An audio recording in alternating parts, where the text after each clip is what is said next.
Morning, everybody. Welcome to our webinar, which is all about Headless and migrating to Headless. So, look, it's a pleasure to welcome you all to our webinar today. Very grateful for you spending the time. Please feel free to add questions to the chat as we go through. We will try and answer either throughout or at the end. I'm James. I'm the Commercial Director at Codehouse. I'm joined by my colleagues, Joe and Fred, who will pick things up shortly.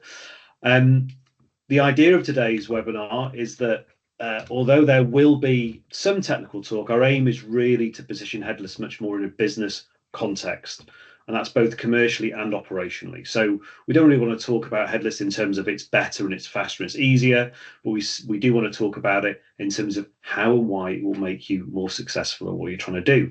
How much more can you sell? How much time can you save? We're also going to talk about options, so looking at how potentially you can migrate to Headless in more of an iterative manner, as opposed to having to rebuild the entire web infrastructure from the ground up. And as we'll see an example we talk about later, it really allows you to try and see the benefits of and realize the benefits of Headless in a much more rapid fashion. Headless isn't by any means a new term. It is one that's been around for a while. It's sort of morphed from initially being about separating the content layer from the presentation layer. One of the main benefits of that being you could actually render the pages on the site to the visitor at the point in which they showed them, so it was enabling things like personalization. But now really it's evolved into something that's really more about having many heads. So maybe we should come up with a new term for it, such as headnostic, or even if you want to go really crazy, headonostic.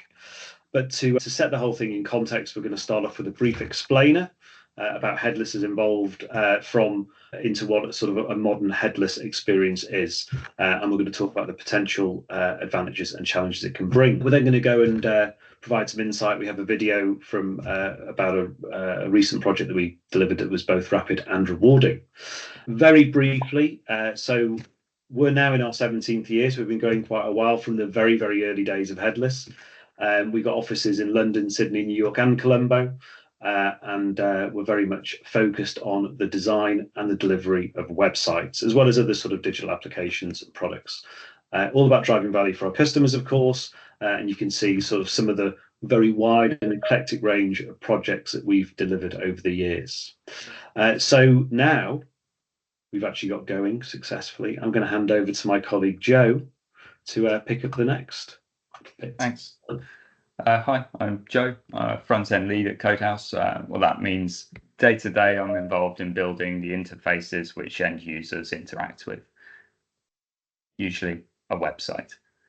We'll talk a bit about the evolution of Headless. As James said, it's not something that's just popped into existence overnight. It's an architecture that was developed to address real needs. So if you move the slide on for me, James. Previously, you would have had a monolithic architecture. So there's everything in one place, one bit of software which will do absolutely everything that you need. It will be your entire website. It may be many websites bundled into that one bit of software. Everything is in one place. And that's not an issue for a small organization with basic requirements. You may just have one website and it only does one thing. Not a problem at all. It's a fine way to be. But as your organization grows over time, so will that application until it becomes incredibly unwieldy. And I'm sure we've all suffered some of that pain at some point in our careers. You want to release a new feature or make a change to a particular feature, and its seemingly unrelated features are entangled with it. Your development team are slowing down, they're complaining, or, well, I can't make a change here because it will affect over there. You end up regression testing the entire website for a change to one small part of it. Your QA teams are saying, well, that's going to take us more time. We need to look at the entire website. You've changed one small piece, but actually it's affecting over there as well. You find that parallel work streams are very difficult to manage. You think, well, surely I can develop a feature over there and I can do something else in parallel over there. well, no, you're touching the same code base. You end up with conflicts and development teams saying, well, no, we've got to finish this before we can start on that piece of work. And your project managers end up tearing their hair out about it. So you then find, well, actually, we really do want to interact with another application, be it a back office system or what have you, that can't be brought into this monolithic application. So you end up writing custom APIs to allow integration with those other systems.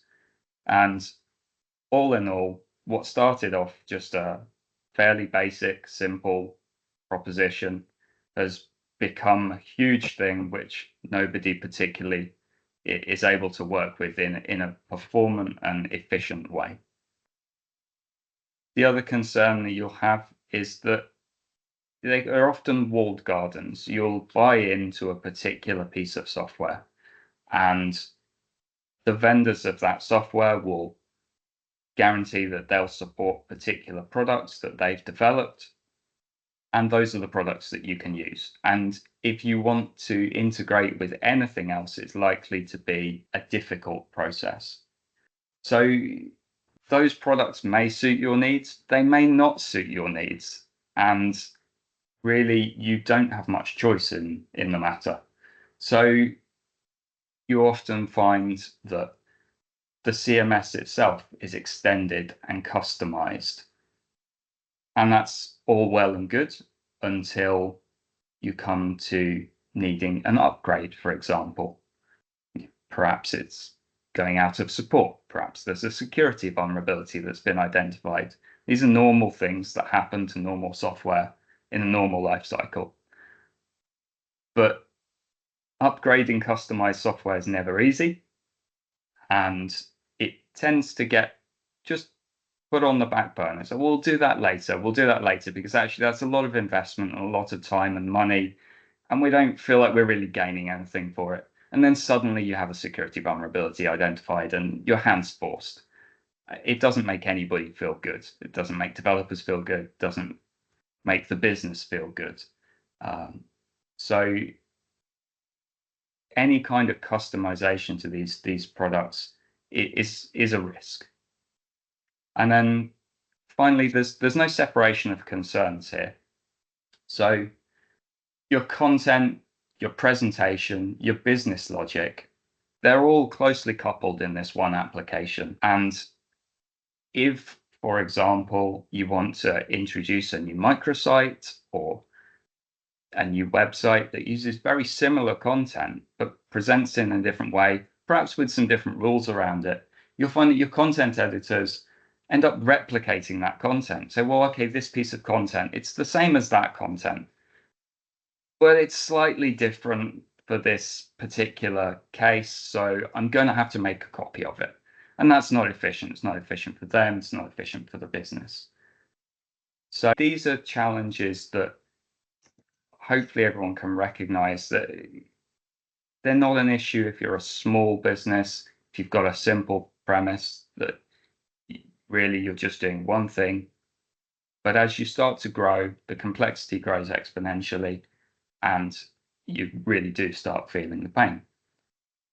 So over the years, and as James said, headless is not a new concept. It's something that's evolved over a period of time. People have been trying to work on ways to solve these issues. How can we structure things differently? How can we use better products for for specific tasks that actually suit our needs? So if we move on, James, I'll give an introduction to the headless architecture. So headless, it forms part of an architecture with looser coupling. It allows disparate head applications to serve content in the right format to the end user. So you haven't got 2, 3, 4, 5, 20, 50 websites crammed into one application. You've got your headless CMS that forms the bottom layer here, and it is just serving content. And that's all it does. And it's a great product for serving content. That headless CMS is connected to the outside world, if you will, via that API layer. And then you have your head applications at the top there. What I like about this graphic is it shows the head applications are disparate. They're in size and number. They're not all necessarily websites. They may be a mobile app, maybe just an internal portal, maybe a microsite or a campaign site that's just built to serve one niche function over and above your main www website. So a head application, as we call it, we're talking about headless, but a head application is the other part, right? It's anything that the end user interacts with. Now, that looser coupling, it allows for a more composable approach. So you're free to choose the CMS that suits your needs. You're free to choose the head application framework that suits your needs or the needs of that particular application. Excuse me. That you can build with the framework that your team understands, and every agency is going to have their preferred framework that they know how to use that's given good results for them. But it's important to be able to choose the product that suits you, and you're free and able to do that. The only contract that you have is that API layer. The head application needs to be able to talk to that API that the headless CMS exposes, and vice versa. The headless CMS doesn't care what your head application's written with or the structure of the end presentation. It just cares that it can talk to it via that API. And that's really critical, that you're then free to make your own decisions about what works for you. So there are many headless CMSs. The market has evolved over the years and matured. They all vary slightly in their USP. Some are very focused on serving sort of individual content items. So you'll have just a big pool of articles, for example, and each article has the same structure, has the same fields, and really their focus is on being completely agnostic as to where that content may be used and the surrounding structure. Others are more focused on a sort of more traditional website feel. So their focus is on building a page. Now, they don't care what that page looks like, but they do give some more structure around it. So you have the ability to use the correct tool for the correct job.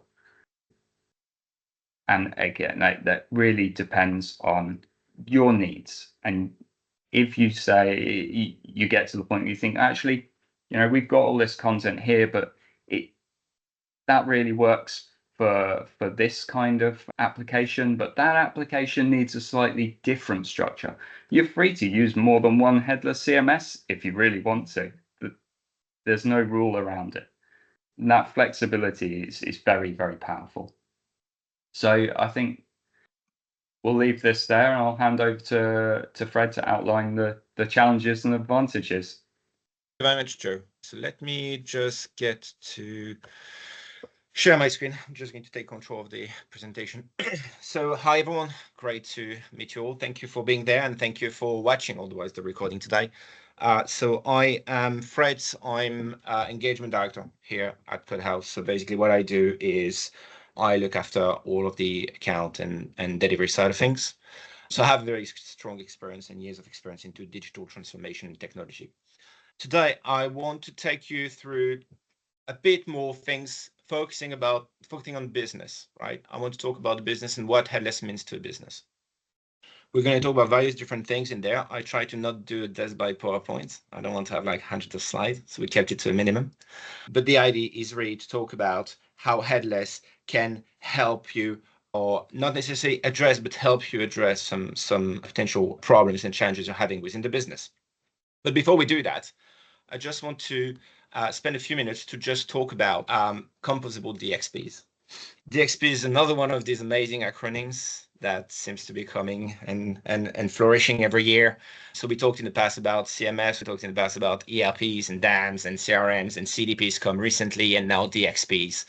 No matter how familiar you are, DXP is digital experience platform. So old school CMS have evolved over the years, and Gartner and other kind of big entities in the industries have recognized now a new product as digital experience platform. And what this means is the ability for larger content management systems and solutions to leverage loads of API-based individual marketing capabilities.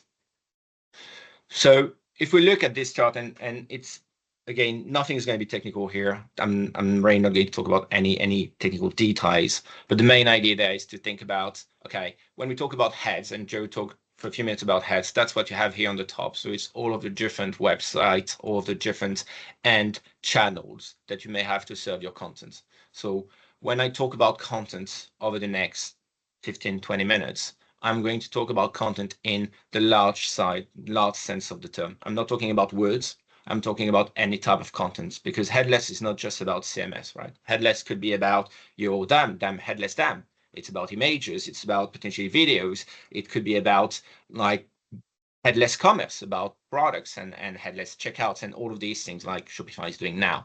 So this is really around the different channels that you want to serve any headless content to. So that could be your brand website, that could be your affiliate sites, that could be sub brands, that could be local brands, that could be social content, Facebook, LinkedIn or TikTok, that could be emails, that could be loads of different things, internal content, external content. It could be also, for example, IoTs, but also eventually digital kiosk and point of sale. So let's say, for example, you're launching a new product, you have an online campaign to get people excited to register on social, you want to push a form and content to social, but also you have a point of sale activation. And you want to have a point of sale kiosk where users can go, test the product, see the product, and eventually register to get a free sample or anything like that. This is all the different means that you can serve content to different endpoint and channels. Mobile apps as well, whether it's native, whether it's PWAs or hybrid or anything you want to consider. This is also another type of endpoints, and endpoints are actually illimited. Endpoints grow over time. It could become a screen in the plane. It could become so many different things that now, especially like with the Euro Cup, it could be advertising banner in stadium. It could be so many different things. And that's kind of very important to understand what we mean by endpoints, by websites. On the right hand side and kind of the left as well in green, you have all the kind of different headless and marketing technology you might be using. So the digital asset management, any kind of old school ERPs or bigger ERPs for finance and inventory and warehouse management, or CRM for all of your customer records, or CDP for all of your customer data platform information, or personalization, anything you might want to use. So it could be any of your MarTech abilities. But the thing I really want to call out today is try to demystify a bit the things that everyone is kind of mentioning, but never really talks about and articulate as much as I sometimes think should be, especially talking about API layer and integration platform in the middle here. You will hear from many vendors. They'll say, our system is API driven, it's API built. You can surface any content out. And that's great. And that's what you want. But also, when you're moving into headless as a whole, you have to start thinking into what's your strategy for your marketing, for your technology, for your applications, where you are now and where do you want to go? Because starting with the one-to-one integration, like your brand website to your headless decouple, that's a simple one to do. But then if you factor in them in there, or then you factor CRMs or your CDPs or anything else that you want to add after that, it becomes a very complex one, because you end up having lots of point-to-point integrations between all of these systems. An API layer, integration platform in the middle, allows you to standardize and be the source of authority and the source of truth, as your headless CMS is your source of truth for your content, and your DAM is source of truth for your imagery and assets and videos assets eventually. Your API layer becomes your source of truth for integration. How do you pass data between systems so you can build it once and not build it many times? Another key thing I want to call out also in that kind of DXP landscape is the importance of design system. Design system is a small thing, but it's basically a representation and a way of becoming your brand and design source of truth. So all of your endpoints, all of your sites, if even printed materials, but your website or anything else, you want to make sure that your branding and your user experience is consistent throughout your customer's journey, whether they're online or offline. And the design systems is really where you will be able to start defining all of your brand and web guidelines and that you can then easily share with your internal teams or with agencies and partners you're working with to help them say, okay, if you are to use our logo, use it this way. If you are to build a content page, do it that way. This is our grid. These are our margins. These are our paddings. This is a font. This is a font size. This is what's authorized. This is what's not authorized. It's giving them all of these basic assets so they don't have to every single time rebuild the whole HTML for a new campaign page they want to do for point of sale activation. They can just say, okay, I'm going to get that. I'm getting the CSS and the HTML, and I can just start building my things very quickly instead of having to spend a couple of days just redoing it from scratch every single time. It's really simplifying and enhancing your design and build process. And the last thing also is data lake. Like all of this is great to have all of these environments, but what you want to make sure is that you can aggregate all of this integration into one environment where you can really build dashboards and get real insights from your data, because nothing is worse than having some of your experience or data in Google Analytics and some others in some other environments or in your CDPs. You want to understand and have like this kind of 360 view of your customers and of their behavior. So all that being said, that's really kind of setting the scenes for the position of Headless and why it matters to your MarTech and to your kind of long-term strategy. So now I'm going to talk about a couple of things. And the first thing we're going to go through will be something that wasn't necessarily as much on the agenda, but I just thought it would be good to approach it this way, is more about pain points. So I want to talk about potential business pain points where Headless can help and where Headless could be part of the solution. And I'm weighting my words. I'm saying could be part of the solution. It is not necessarily the solution, and we'll talk about that a bit later. I split it in 3 different things. So digital and web, IT and operation, and then marketing and editorial. So in digital and web, you could be struggling potentially with, and again, I've tried to do a 3x3 rule. So I picked up 3 because I could have like hundreds of those, right, in each section. I just tried to get to the ones that I think were quite relevant to today's topic. So are you struggling with potentially distribution of content to multiple sites? So we talked about that. I'm not necessarily going to spend a huge amount of time on this again, but the idea is basically if you have multiple sites where you want to push your content and you don't want to have to redo your content every single time, Headless is definitely one of the architecture that will help you improve on that or solve some of that problem. Do you have issues with Web Vitals? So Web Vitals, everyone's talking about Web Vitals and everyone's talking about Google's performance score and all of this. So I'm going to treat those two together because they really go together, like Web Vitals, performance, SEO, they're all together. Do you have issues with your Web Vitals, with your site's performance? Is it slow to load? Is Google telling you that your TBT is 2000 milliseconds because it's throttling it down a lot and you don't understand whether your site is actually slow or whether it's perceived as slow? All of these different things are things where Headless and decoupled architecture can really help you. And again, we'll talk about that in more details in a few minutes. Other pain points you might have from an IT and operations standpoint, scaling. Scaling is so important. Your traffic today is not your traffic of tomorrow. If your business is successful, if your business is growing, your traffic is going to grow. Your traffic is going, you will need to scale. You need to be able to enhance, and you might have challenges currently into doing so. Or you might have also challenges with your dev and operation as a whole. Maybe it's costing you a lot of money to maintain and support your application or upgrade multiple versions of your software. Like we'll talk about, and we'll have some words from Argus Media in a few minutes, but it's one of the challenges they had as well. We had to do with them, we had to do an upgrade of their cycle environments from 8 to 10.2. That's not a simple effort. That's a big work. And you might want to try to think about not having that or reducing the need for doing all of these patches and improvements over time.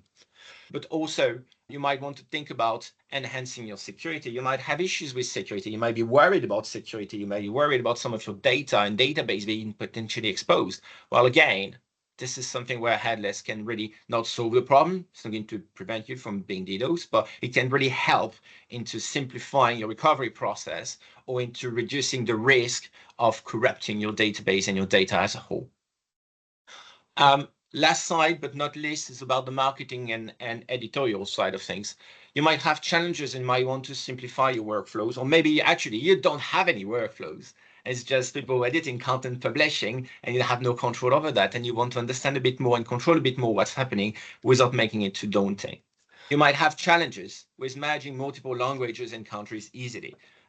It might be a very complex effort for you as you grow, your marketing team grows, your local team grows. You have always this challenge of global versus regional versus local, and all of this can be quite complicated and become quite a daunting task as well.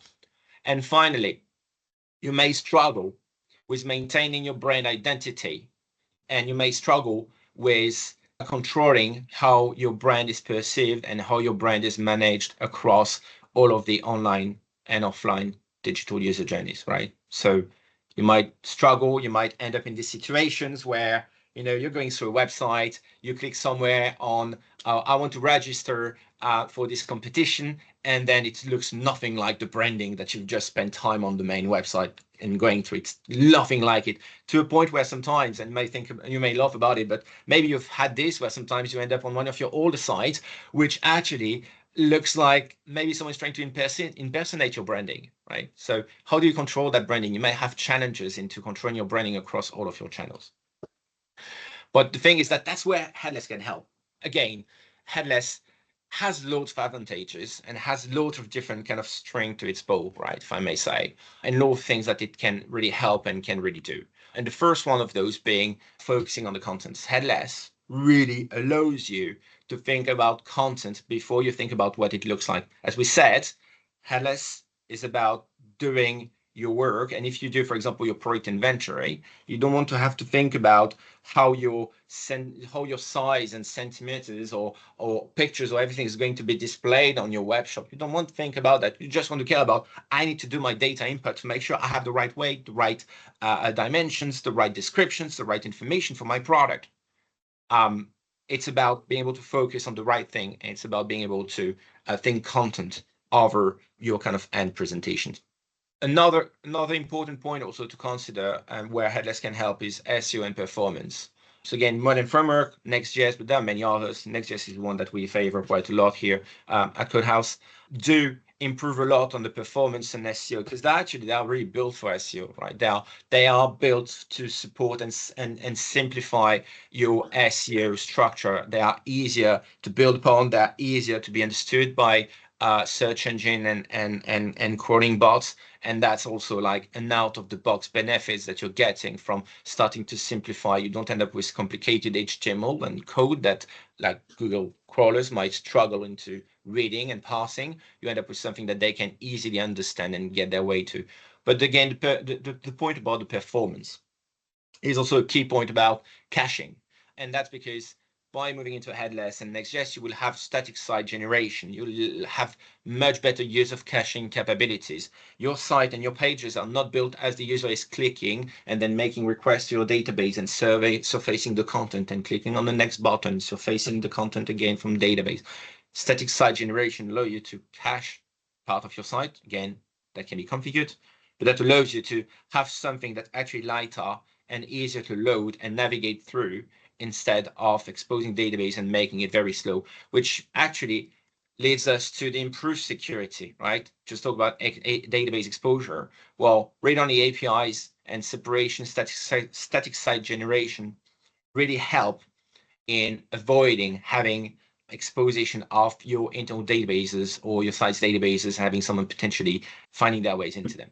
So it's not going to solve all security, but it's really going to help. By the architecture and the principle, it's really going to help and improve things as a whole. So we talk about one of the pain points around scalability. Again, everything being cloud-based with Azure and AWS and other hosting providers.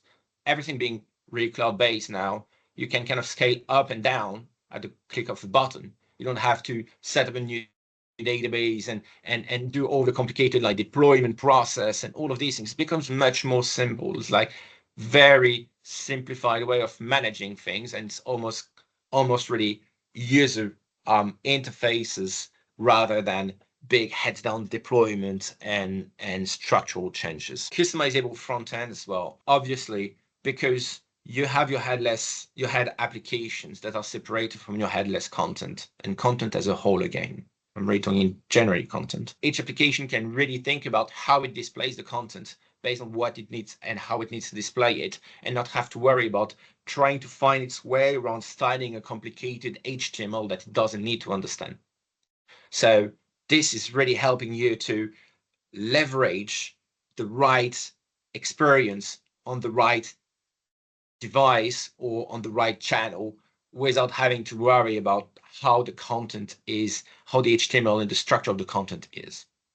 But then finally, on the kind of where Headless can help in the multilingual management side of things, having a headless CMS, again, as in our example, is really helping you into controlling your content into one place, which makes it much easier to manage your href length, for example.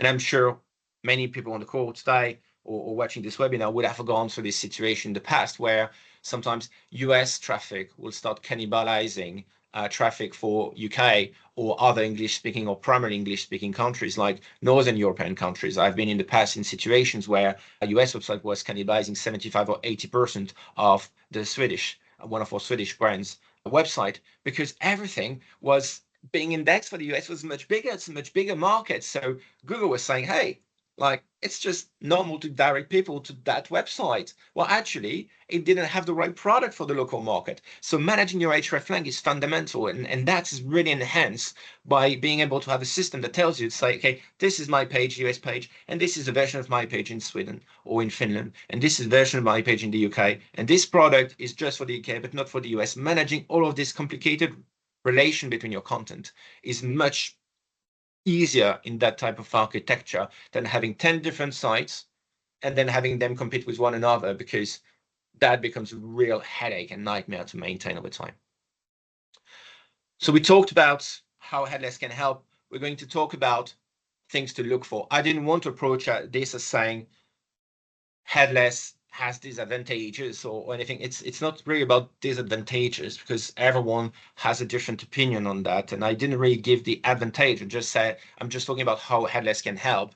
But the main thing now is really to talk about things to watch out for. I've been through so many kind of programming transformations where like pitfalls are not really realized early enough. And you end up in that situations where you're actually blaming the technology for not working. Well, actually, you didn't think about everything else. And the first thing I want to call out, and there's a reason why I put that first, it's so important, it's the change management. You have to align people, process, and technology. And that's not just like a fuzzy sentence I'm putting there, right? It is so fundamental. A system is a system. It does something. How you use it is way more important than what it actually is. As Joe mentioned, there's so many different type of headless CMS existing out there and headless application existing out there, and each one of them is kind of putting a focus or emphasis on some different things. But ultimately speaking, none of them are going to work if you don't change how you're working, if you don't change your process and the way that you manage your content and you manage your environments and your processes. Brand consistency. I did touch on that a few times, but ensuring you have a structured branding system is so important. That's usually one of the pitfalls that you end up having, because if you don't end up having a design source of truth and a real design system in place, then everyone's going to say, oh, I'm just going to build my own version of that microsite here and there, and they're all going to look completely different. But you don't want that. You want to structure that. You want to control that. And if not control, you want to help have a source of truth to inform individuals working on your brand, working on your digital ecosystem, inform them and say, this is what you should do, and this is how it should look like. So again, Headless is not going to solve this. Headless is going to help you get in a situation, a structure, and an architecture that will facilitate and make this simpler. But if you don't manage your branding in this central way, and you don't have the right authority around managing brandings and changes to your branding over time, then obviously, yes, it's going to fall at some points, because it needs to be a consistent effort of your process and technology and people. But then when we talk about headless, we also talk about content structure. This is also very, very critical. It's so important. Moving into headless content and headless CMS is really about changing the way that you structure your information.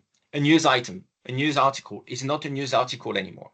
A news article is a title with a short description, with a long description, with a published date, with a last edit date, with an author. It also has a body content which comprise of sections. Each sections can have an image and a headline and a description and a list item.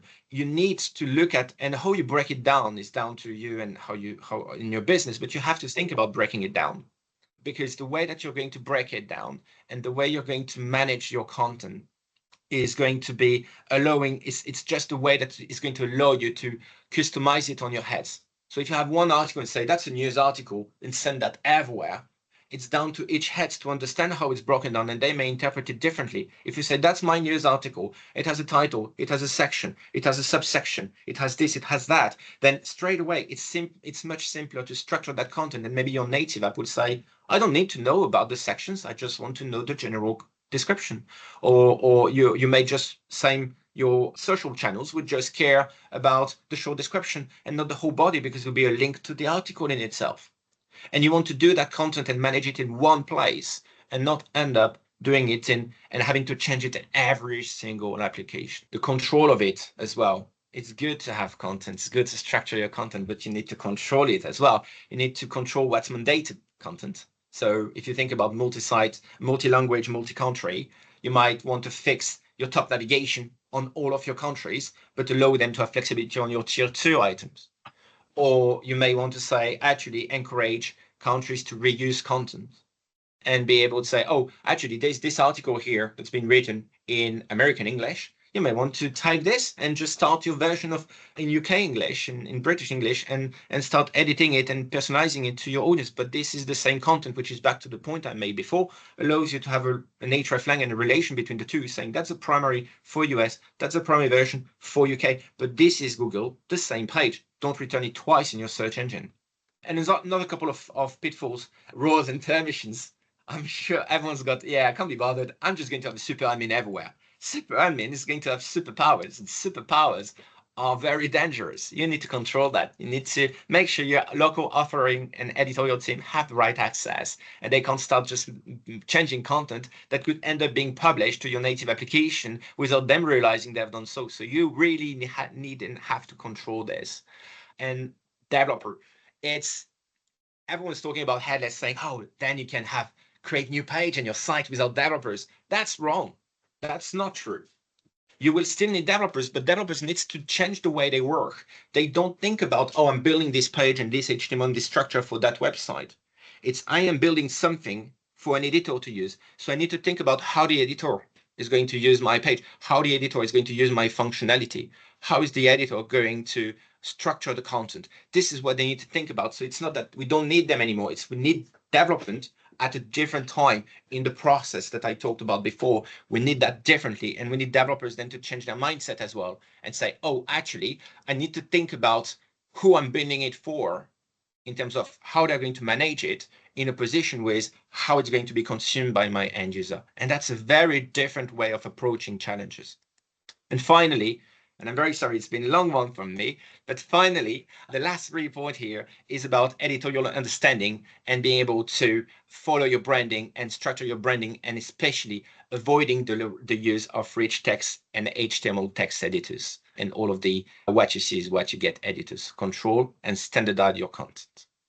So that's all for me. I will now hand back over to James, who is going to play the pre-recording we had of Giovanni Moule, who is one of our partners at Argus and who we've been working with for some time now and help them transition into their current environment from a cycle 10.2 and monolithic to a 10.3 decoupled with a headless Next.js front-end application. So James, I'll pass it on back to you. Thank you, Fred. Hopefully you can see my screen. One of my colleagues confirm, please. Yes. Right, and hopefully you'll be able to hear this as well. Thank you, Fred. My name is Giovanni, and I work here at Argus Media, VP of Marketing Operations. I've been with the company about 18 months now. We started to embark on a brand refresh, and we need to deliver this brand refresh. We started looking at our technology, how we do this, and we decided to go headless because technology hasn't been touched for a while. However, we have a number of different streams of content coming through basically, all valuable. We never married it up in the past, and what we needed to do was marry that content up from the different streams so it makes sense for the visitor. It allowed us to put in a matrix that allowed us to put the different types of content together that allowed the visitor to extract what they needed from the site. Yeah, so it was a big step for Argus. It's quite a big site. We have a lot of content. So we have three main streams. One is our news.